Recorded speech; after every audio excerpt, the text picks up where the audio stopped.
All right, everyone. So today is the anniversary of Chris Watts committing acts of killings against his family. We have Shanann Watts, his lovely wife, Cece, and Bella, and Nico, who Shanann was a few months pregnant with, and he never got to be born. Shanann never got to see him grow up. Chris never got to see his daughters, grow up, and he'll never get to see them because obviously they're not here anymore.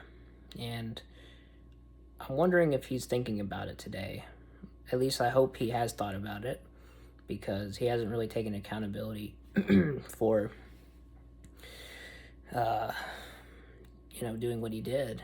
And he's never really, said, hey, I made a mistake. He's just said this is what happened. And he's changed his story a few times too. And obviously it's hard. I think the first thing he said might have been true about certain things that caused them to do it. And I think, like I said, we talked about the patches and then some of the other things. And I think that stuff is definitely true. But other stories he's given, he said some different things. He just keeps changing things, so it's hard to tell. And a lot of people have said that he is keeping things, that he's not telling everything that really was going on. And I hope that's not the case. I hope we know everything that happened, and I think we do know what happened.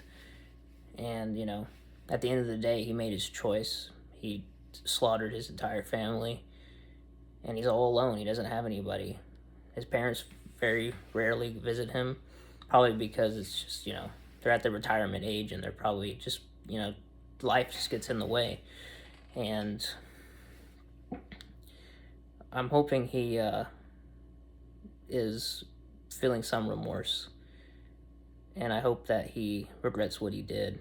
And I think he might, just a little bit, but it's hard to tell because his emotions are very sporadic. One minute he can talk about Shanann and the kids like they were here just the other day, and then he can get really sad about it. So it's kind of strange. And I think Nicole Kessinger sort of, from what I've seen, I haven't watched all that interview yet, but she seemed like her emotions were kind of sporadic. She was thinking about Chris, like,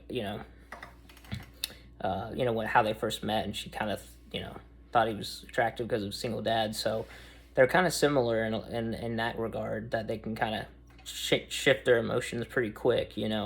So there's probably more to it than we know. So yeah.